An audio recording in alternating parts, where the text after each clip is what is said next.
baru merasa nyaman dan bahagia ketika kita sudah meyakini bahwa kita tidak punya apa-apa, tidak punya kekuatan apa-apa.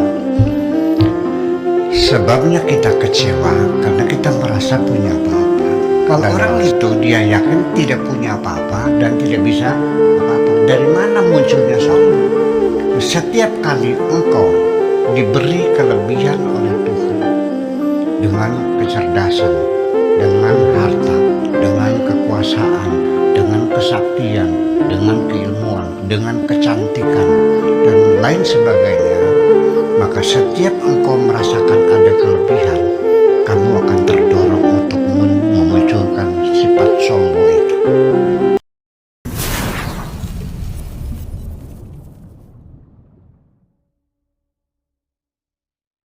Dan sudah ada yang raise hand saat ini.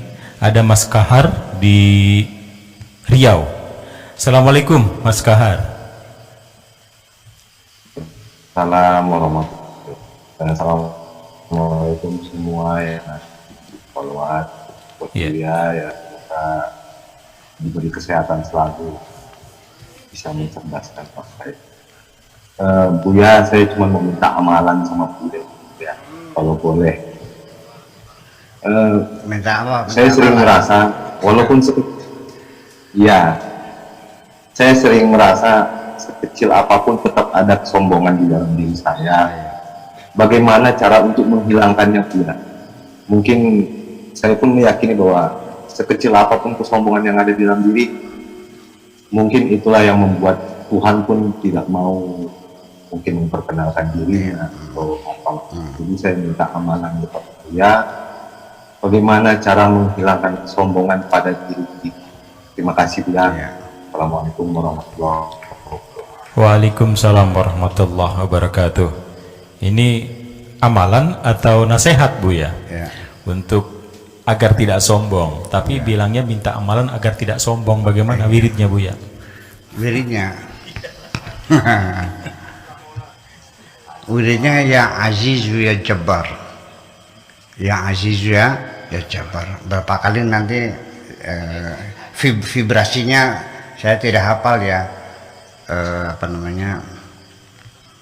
jadwal periodiknya nggak hafal saya. Nanti aja kali jumlahnya berapa kali, tapi ya Azizu ya Jabbar. Adapun kiat-kiat bagaimana caranya menghilangkan kesombongan, ini ada satu kalau nggak salah hadis Nabi ya, yang berbunyi la haula wala quwata miftahul jannah. Jadi la haula wala quwata itu miftahul jannah, artinya kalau kita sudah meyakini benarnya la haula wala quwata, yaitu kita tidak punya kekuatan apapun dan tidak punya daya apapun, baru hidup kita merasa nyaman, baru merasa nyaman dan bahagia ketika kita sudah meyakini bahwa kita tidak punya apa-apa, tidak punya kekuatan apa-apa. Sebabnya kita kecewa karena kita merasa punya apa-apa dan merasa bisa apa-apa. Satu contoh sederhana saja ibu-ibu sekalian, ketika anak kita yang jenius, yang pinter, yang selalu dapat ranking 1 menghadapi ujian masuk perguruan tinggi, karena dia terlalu yakin pasti lulus, karena sejak kelas 1 SMA, kelas 2, kelas 3 ranking 1 dia yakin lulus, ternyata tidak lulus, langsung pingsan kecewanya, nggak lulus. Ternyata anak siswa yang dihina-hina, dibilang bodoh, dibilang otaknya kendo dan sebagainya, dia didorong oleh orang tuanya, ikut ujian, mah nggak bisa, udah ikut aja ya, tapi gimana kalau lulus ya ikut aja, nah saya nggak bisa, ya udah kalau mau maksa boleh maju, tapi ya kalau nggak lulus jangan disalahkan mah ya, ini mah coba-coba aja gitu, lulus barangkali lulus gitu. Ternyata nggak lulus, dia nggak kecewa kok. Dari tadi juga sudah gua katakan, oh nggak mampu, susah. Ya kalau kitanya awalnya mengatakan meyakini kita tidak punya kemampuan, lalu tidak berhasil, tidak kecewa dong. Kekecewaan itu karena kita sendiri membangun pemikiran sendiri bahwa kita mampu. Hilangkan rasa semacam itu. Ya, itu satu.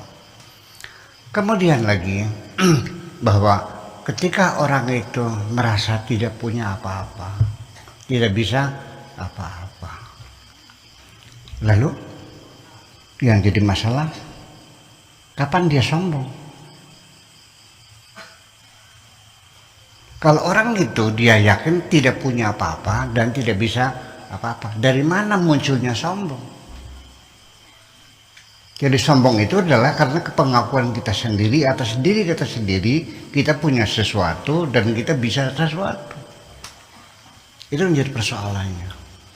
Setiap kali engkau diberi kelebihan oleh Tuhan dengan kecerdasan, dengan harta, dengan kekuasaan, dengan kesaktian, dengan keilmuan, dengan kecantikan, dan lain sebagainya, maka setiap engkau merasakan ada kelebihan, kamu akan terdorong untuk memunculkan sifat sombong itu.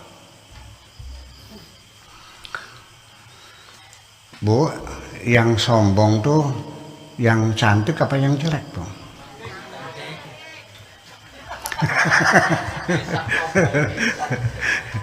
Yang sombong itu yang kaya apa yang miskin? Yang sombong itu yang pintar apa yang bodoh? Yang pintar. Jadi bagaimanapun setiap kita menyadari ada kelebihan kita miliki, itu kita secara tidak sadar muncul rasa sombongnya itu. Pertama-tama ucapan sombong itu muncul, aku lebih pintar dari kamu, pangkatku lebih tinggi dari kamu. Ya, saya pangkatnya Maijen, kamu Brigjen di bawah aku. Iya kan, kamu Ustadz, saya Makiai. Iya, dan di penghujungnya bukan hanya mengatakan lebih, tapi menghina. Karena hidungnya merasa mancung, dia menghina yang hidungnya pesek. Kalau menghina orang digerus, Bu. Hidung pesek kok sok gaya beli kacamata segala. Lantas nanti nyangkolnya di mana? Seperti itu kira-kira. Jadi artinya kiatnya bagaimana supaya kita bisa mengendalikan rasa sombong itu, yaitu kita jangan pernah merasa bahwa kelebihan adalah jangan sampai kelebihannya Allah berikan itu mendorong kita kepada sombong, tapi sebaliknya yaitu kita terdorong untuk mensyukuri kelebihan itu dan kita manfaatkan seoptimal mungkin untuk kebaikan-kebaikan semacam itu. Nah, dari berbagai kesombongan ini beda-beda kekuatannya, voltasenya beda-beda, ya, sifat permanennya juga berbeda-beda. Artinya orang kaya sombong, tetapi tetap dalam dirinya ada kecurigaan bahwa kapan-kapan saya bisa jatuh miskin, dalam sehari jatuh miskin, rumah terbakar, ya kan, kena penyakit cuci darah tiap hari dan sebagainya. Ya, tidak permanen semuanya itu mesin. Kemudian juga orang cantik juga sama. Kalau sudah ya 40 tahun masih cantik, Bu, ya. 40 sampai 50 ini stabilnya. Percaya 40-50 itu di puncak kecantikan. Feminismenya nampak sekali. Kalau masih 17 masih bau kencur. Ya, nanti dari baru 50 ke 60 itu baru melandai. Melandai. Kalau 60-70 terjun bebas. Iya. Ini. Jadi dia dalam kesadarannya kapan-kapan saya akan tua, kecantikan saya akan hilang, dan seterusnya lah begitu. Tetapi keilmuan, nggak ada orang pintar ujug-ujug jadi bodoh. Malah justru semakin pintar, semakin dia banyak ngajar, semakin dia pintar, semakin dia diolah ilmunya, ya kan, digolang kata orang sini mah, semakin pintar. Harta kita bagikan berkurang, ilmu kita bagikan kita bertambah. Nah, itulah makanya kesombongan karena keilmuan lebih permanen. Terima kasih gitu aja.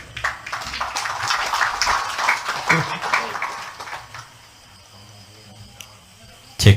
Ya, terima kasih untuk Mas Kohar yang ada di Riau ya. Dan tadi Buya ada bocoran nih tentang wiridan dari Ya Aziz Ya Jabbar itu. Iya. Sudah dihitung vibrasinya ternyata 2000 kali. Jadi silakan untuk Mas udah Kohar 2000 kali itu. untuk wiridnya 2000 kali dalam sehari ya Bu Ada ya. lihat di Google ya? Bukan Bu ya, ada ahlinya di belakang itu tukang hitung-hitung. Betul.